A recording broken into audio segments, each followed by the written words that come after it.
Hello and welcome to About 6 Acres. I'm Juana and today we're in the kitchen because we're making sourdough bread. I love the simplicity of sourdough. So what we're actually going to be doing is my standard sourdough loaf, and we're going to be adding some mix-ins. And my favorite is cranberry walnut. This recipe is so versatile, you can change out your mix-ins and be perfectly fine. But check this out. This is my starter and it is looking so good. I fed it yesterday, and this is the line. The long line is where I had marked it from when I had fed it. And I've been doing a little bit of a different formula than in the past. So instead of feeding at a 1-to-1-to-1 ratio, so instead of feeding equal amounts by weight of sourdough starter, water, and flour, I've actually done 1 part of the sourdough starter and then 3 parts of the water and the flour. So what this does is it gives me increased flexibility. It takes it a little bit longer to rise, which means that when my house is getting a little bit warmer now, it will start to peak a little bit later, which means that it can sustain itself through the overnight hours much better. The other part that is really cool about when you feed it at a higher ratio is that when it does peak, it stays at that peak longer. And so that also gives me more flexibility. So now that we've talked about this beauty, let's get started. I will put the full recipe in the description box, but the first thing that we're going to do is we are going to take some raisins or dried cranberries and we're going to reconstitute them, and all that means is that we are going to add water to them and let them sit so that they can plump up. Now, I've never made this with fresh cranberries, so I don't know how it would behave, but I imagine that you would be able to. It just might affect how much water is in your loaf, so you might have to make adjustments for that. And then I'm going to take hot water and probably use about the same amount of water, so 80 grams or so, just to get them to plump up again. And I'm going to let them sit for a while. So you can do this the night before, or you can do it a couple of hours before you need them, and you are going to need this in your second stretch and fold. So it'll be a couple of hours before we actually need this. But this is all you're going to do. You can cover it and let it sit to the side. The next step is that we're going to be doing an Autolyse. So Autolyse simply means that we're going to be mixing the flours and water together and let them sit for a period of time, usually about an hour, before we add the starter and the salt.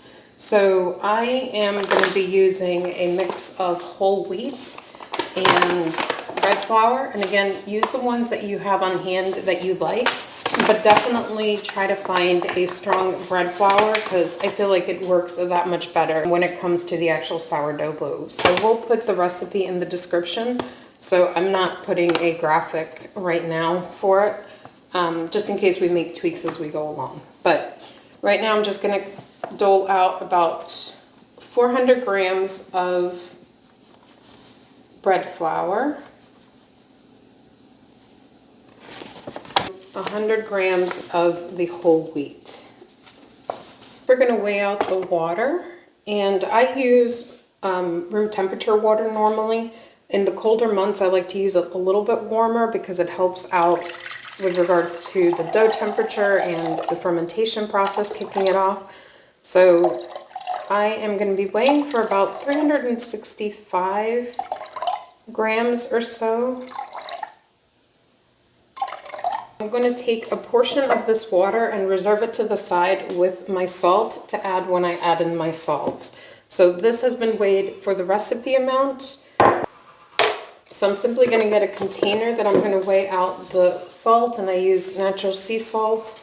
And for now, this is the brand that I have been using. I've heard great things about other brands, but again, you have to use what you have on hand and how well it works for you. So I'm going to weigh out about 9. Actually, I'm going to do 10 for this recipe. So 10 grams of salt, and then I'm going to add a little bit of water. You don't even have to measure it out. You just want a little bit of water so that when you mix it to the rest of the dough, you can incorporate it much easier. So that's, I'm setting to the side. So that was the salt. And then I'm going to take my bowl of flour and I'm going to add in all of the water that is remaining in there. And here's the fun part. We're going to take our dough whisk and incorporate as much as we can of this mix. And then we're going to get our hands dirty and continue to mix it. So one of the things when I first started sourdough is, you know, you're learning all kinds of things. There's things that you don't even know that you have to do, but your bread turns out okay, good, I guess. And so you don't try to mess with the process, but then when things start to go wrong later on during, you know, down the line, then you start to fine tune it. So when I originally started making sourdough, this was not a step that I went crazy over. I mixed it when it looked like it was all incorporated with the whisk. I would just leave it be and the bread would turn out fine. But one of the things I realized since is that when you mix it completely and really, really well, your bread turns out that much better. So it's kind of like one of those things where it's good, but it could be better. So for sure, don't skimp on this step. Like, take the time to mix it in very, very well. Wet your hands. If you want, have a bowl of water next to you so that you can wet your hands if that bothers you. But definitely have if you wear rings or jewelry, definitely have a bowl or a tray handy to take them off, because you're going to want to go to town and you don't want that stuff on your jewelry. So that's all that I'm going to do now, is spend a few minutes. And how long just depends on your dough. I can tell you that my experience has been that it's about 2 to 5 minutes of just a good kneading. And like I said, I used to just do it until it was incorporated and let it go, and the bread would turn out good. But it does make it this much better if you spend the extra time getting everything nice and incorporated. Now, it might seem a bit tight right now, and that is true. When you first start mixing your dough, it's always a little bit tighter than as the process goes on. The other part is I have some water reserved that I will be adding with the salt, as I mentioned before, and there's also water in your starter, so that will up the hydration.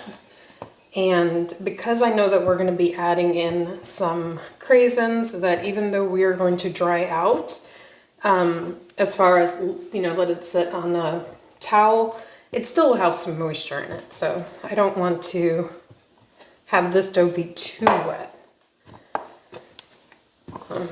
But just sit there and get it incorporated. So I'm going to wet my hands.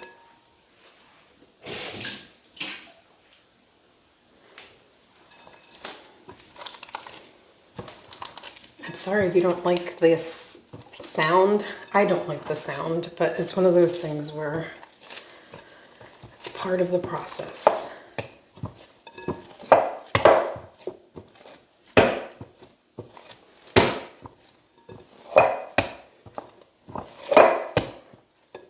The great thing about doing an Autolyse is that you really have the opportunity to let the fermentation process start even before you add the starter. And so you get a much softer, velvety dough.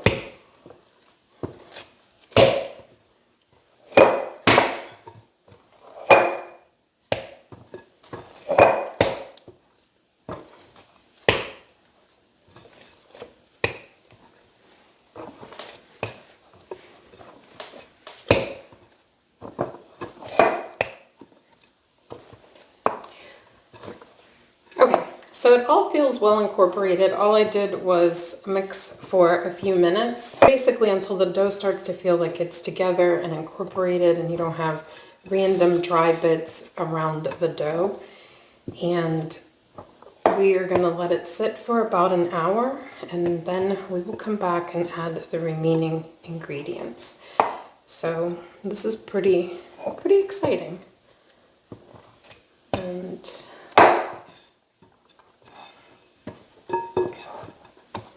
Okay, so this is what it looks like right now. You know, not a little bit shaggy, not so smooth completely, and it's taut, right? It's like just sticking together in a nice tight wound up blob. And so as we go, you'll start to see the dough relax more and strengthen more, but for now this is just a sticky pile. So I'm going to take this and cover it, and then we'll be back in an hour to add the remaining ingredients. While my flours are auto-leasing, I'm going to take about 80 grams of walnuts, and I'm going to toast them in the oven at 350 for about 8 to 10 minutes. But I'll take them out if they start to smell aromatic. Once you can smell them, that's really the point, when you know that they're nicely toasted. And obviously it's a fine line between when they're toasted and when they are burnt, so you want to keep a careful eye on them. Don't mind the oven. I know it needs to be cleaned. It's been an hour, and I'm going to incorporate the sourdough starter into this and then add the salt. So I'm going to weigh out what I need for the starter. And because I don't want it to take too long, I'm going to add more starter than I normally add. So I'm going to do about 120 grams versus my normal amount, which is a little bit less. It's usually about 80 grams, so we'll see how this works.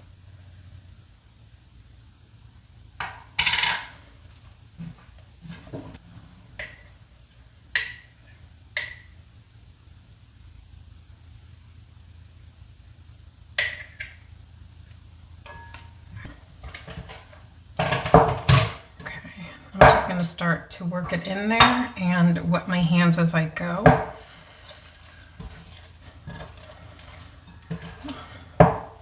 You just want to make sure that you're incorporating all of the starter into the dough and not just have it all lumped into one little area or congregated in one area. You want to make sure it disperses all throughout this dough.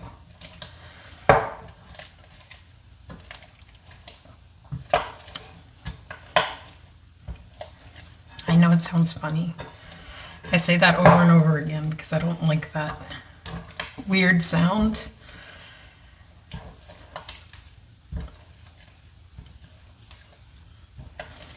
But you can just see how velvety smooth this dough is just after that hour of auto-leasing.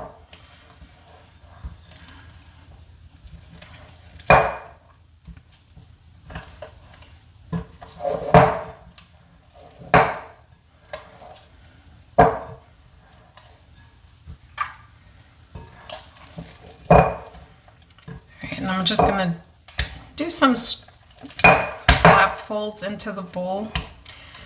Now it's not required, but it just helps disperse it a little bit more. And I know I've mentioned this before. I don't know if it's in one of the videos that I've done for YouTube, but at the start of the process, you can be a little bit rough with your dough. When it comes to later on in the process is the gentler you want to be. So right now, since we're at the start, we're just adding the starter and starting the bulk fermentation. You can be a little bit rough with it. I just want it to, look how velvety it is. Just how beautiful. But it's okay right now. Later on, we'll be more gentle. We'll do more of the coil folds. Right now, we are good. Let me wet my hands again. And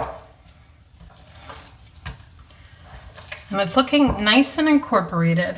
So what I'm going to do next is I'm going to add in the salt. I'm just going to dimple the dough. And then take my finger and just mix this in and dump it. And like I said, this is just the salt that I was going to normally add, and then I had added a little bit of the water that I had measured out for the whole dough. So it's a portion of the whole dough recipe.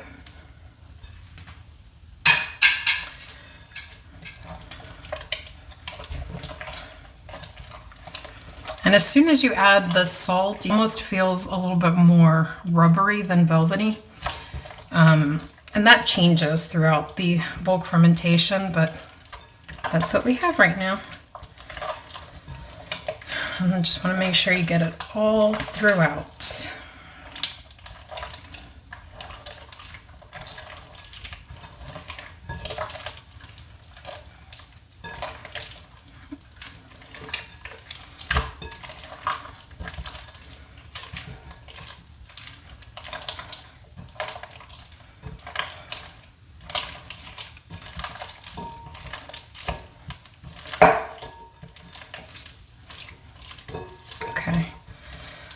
And now I'm going to do a couple more of those gentle slaps.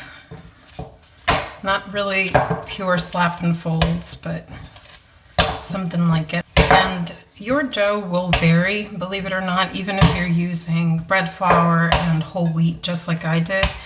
The humidity in your house really does play a part into how it looks. The type of flour that you use, as in the brand, actually does play a big role in it. You can get bread flour from King Arthur or bread flour from Bob's Red Mill, or even, you know, any of the other brands, and it'll feel slightly different. So don't be so concerned if your dough doesn't look exactly like this, or exactly like whoever's recipe you're following, because in the end, it's about how it feels to you, not necessarily about how it looks in terms of how dark or how light. You just kind of have to practice a lot and play with it, and you'll get an idea of what you like. So this is starting to get nice and velvety again.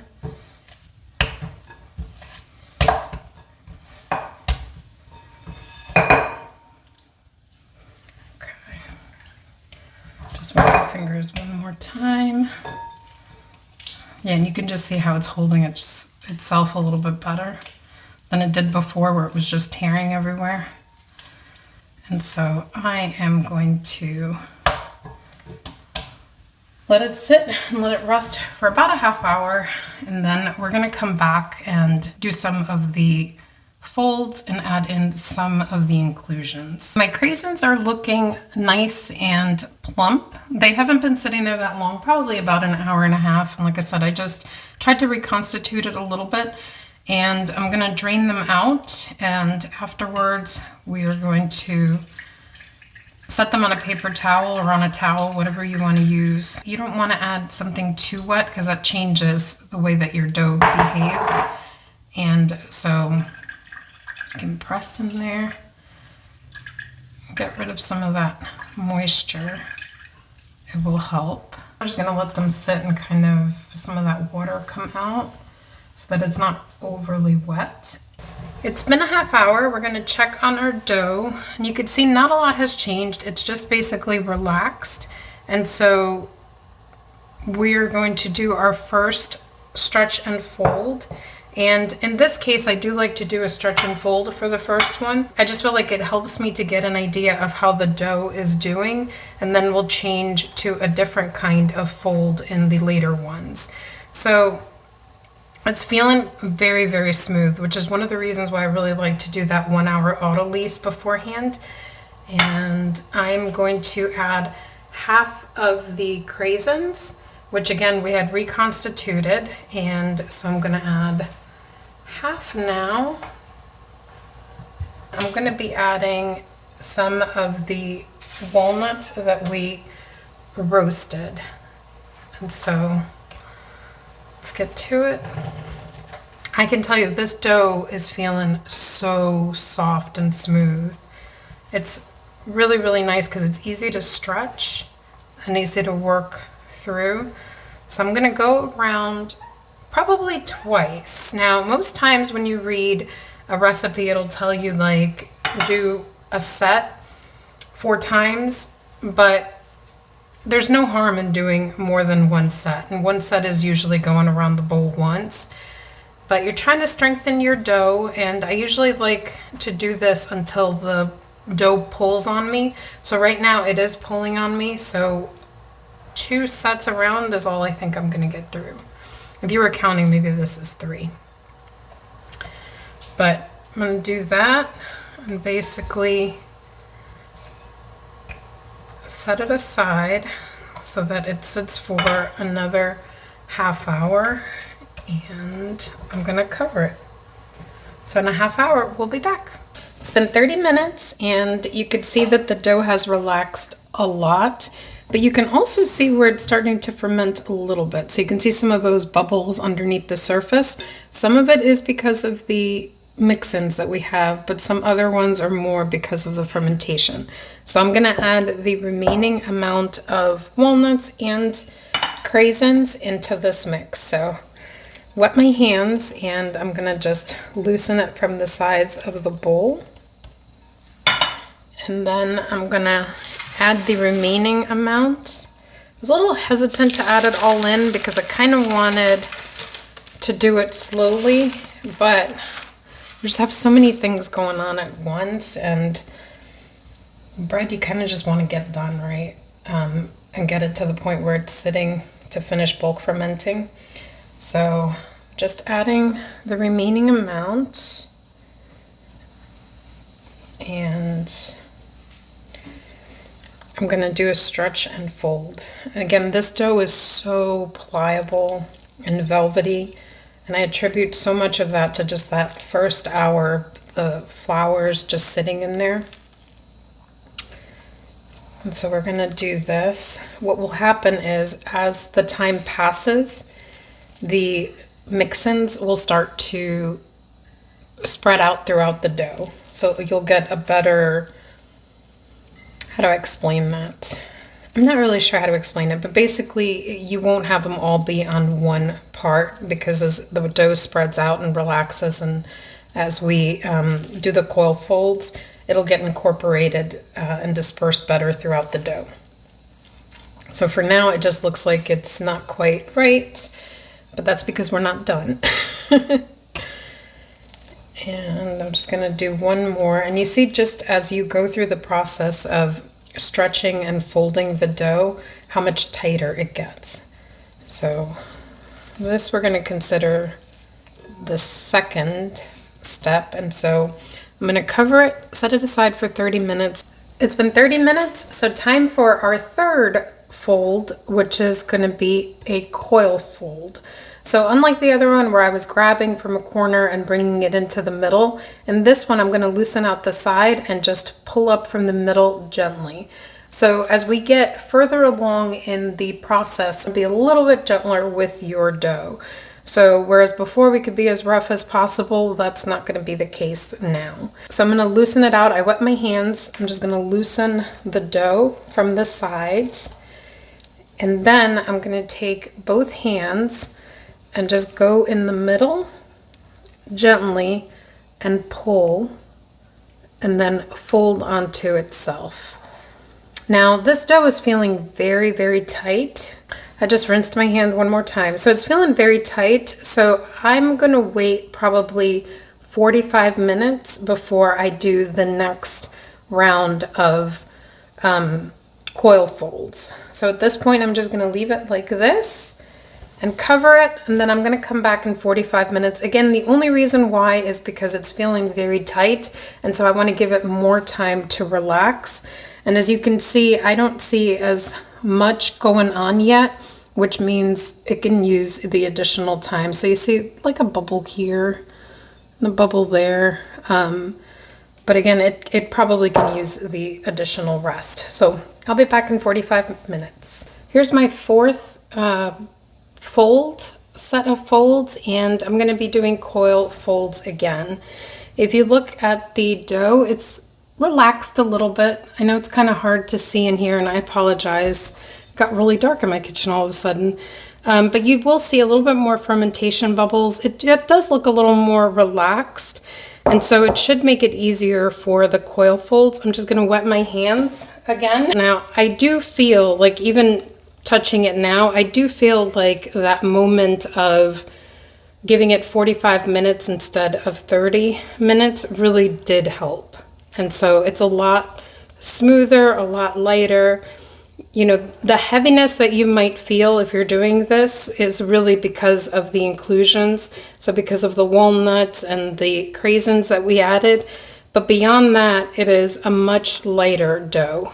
And so I'm going to let this sit and relax, and it'll be another 45 minutes while I'll do my fifth one. This is the final one. Really what we should be seeing is that the dough feels a lot smoother, feels a lot softer, and it does. It doesn't, this dough right now does not feel as velvety as it did before. I think that has to do with the mix-ins, but it's definitely nice and smooth and almost marshmallowy is probably the way that I would term it. So I'm going to take my Cambro, which this is what I use for my bulk fermentation. The big reason why is I can't keep track of the rise, and so this allows me to be able to do that. Not obviously you don't have to use this. Some people just change their fermentation container instead of having it in the regular bowls. Some people leave it. It is completely up to you and how it works for you. But right now my dough is about the 1 quart mark. What I've noticed is during this time of year and during the temperature in my house the way it is, I really want it to be between these two numbers. That's when I get my best tasting bread and the best texture. So that's what I'm going to be on the lookout for, and basically I'm going to let this sit. I'll check about it probably at the 6-hour mark. My dough is pretty much exactly where I want it. It's in between the two, and it's a very warm dough. So rather than let it sit and bulk ferment longer, I'm just going to go ahead and take it out, pre-shape it, and then I'll shape it and put it in my banneton. So the first thing we're going to do is get this dough out of the container. And I apologize for the shadows and such in my home. I know I need to get better lighting. That is one of my goals. But for now, we're just going to work with what we have and be glad that we have what we have, right? So I'm just going to pull this out. And I know that some people have these gorgeous, easy dough dumps.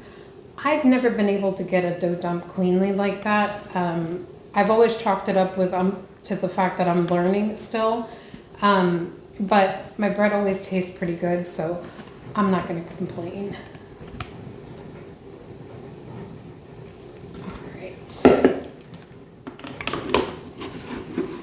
Okay, so now that I've taken it out, I'm going to pre-shape it, and I'm simply going to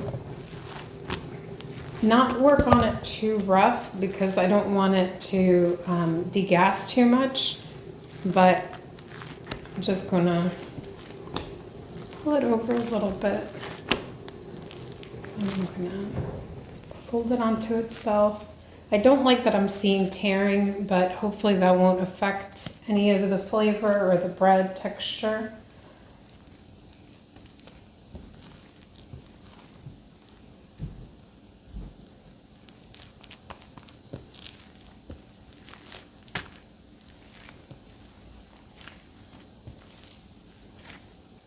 It's torn a lot actually.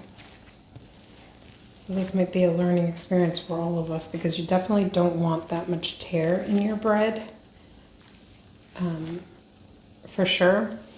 And I'm not sure what to attribute it to. It could be the mix-ins, like you're seeing there.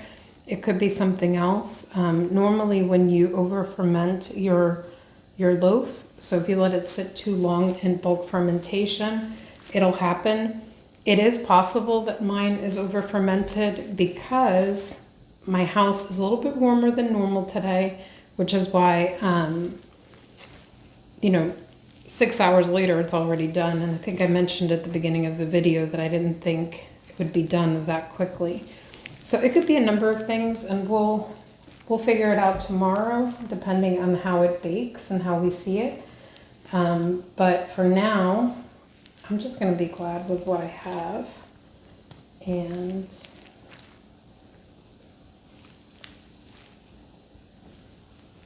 I'm just creating a little bit of tension here and there, and some of the mix-ins will pop out, but we're gonna set it aside for a moment. I'm gonna cover it and set it aside for about 10-15 minutes just to let the dough rest, and then I'll come back and shape it.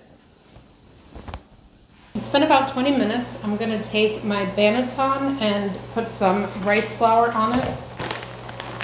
The reason you wanna use rice flour is because it doesn't have any gluten. And so when you add your dough to it, it's not gonna affect the dough texture or the dough taste. You're not gonna have to worry about that. So that's why you wanna use something like white rice flour as opposed to like all-purpose flour. And then we have our loaf, which has relaxed a little bit. I'm gonna take it and shape it. And if you follow me on Instagram, you'll know that my worst part of the process, the bread making process, my weakness is really shaping. So it's something that I work really, really hard at. And to date, I have not mastered it. So that's okay though, because it just means I get to keep trying. And there we go. And normally what I would do at this point is let it relax a little bit more. But it seems like it is warmer than normal, so I'm gonna go ahead and try to stitch it up. And stitching, you're basically just, and I don't know if it's gonna work, because again, this dough seems to be tearing a little more than what I'm used to. So I'm gonna do it slightly different.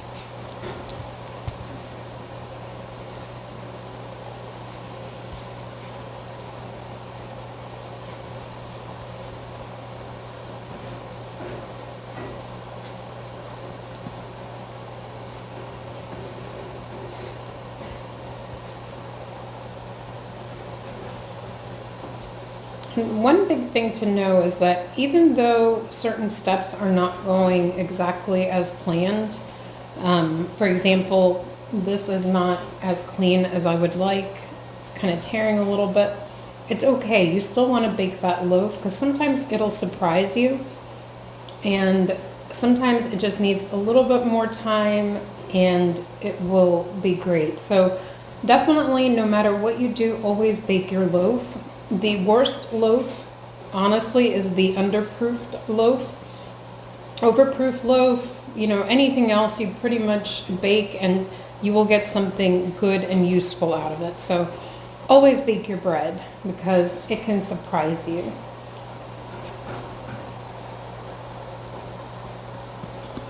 All right, so there we go. This is what it looks like. I'm gonna cover it and put it in the fridge to cold proof, and we'll bake it probably later tomorrow.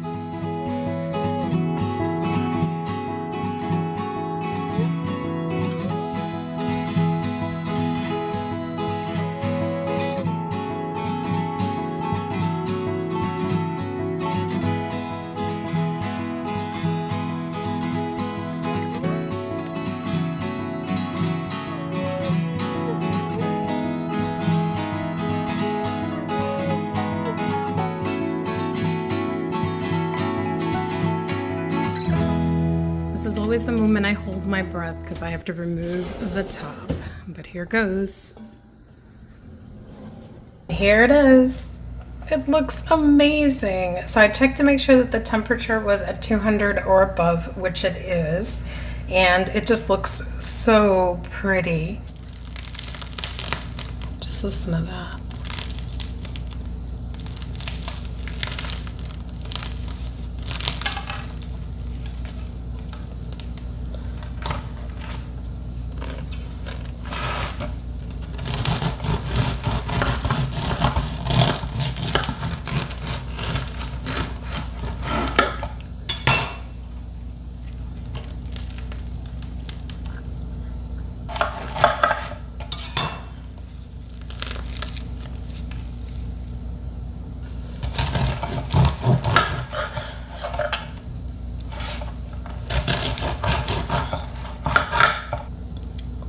Let's try it. I was so happy to bake this loaf because again, it is one of my favorite flavors. But look how beautiful that is.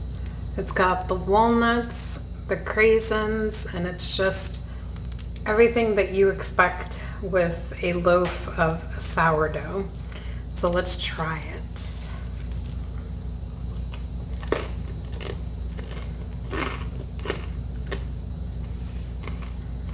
The outside is nice and crunchy, and the inside is so soft. Really don't like eating on camera, but I figured I would taste it for you. It's just so good. It's just the right amount of sweet, you know, from the raisins along with that hardiness of the whole wheat that we added. But it is delicious. I hope you get to try it. I will put the recipe in the description, and let me know if you do try it and what you think of it. And thank you so much for watching. Remember, you are awesome and you are loved. Until next time.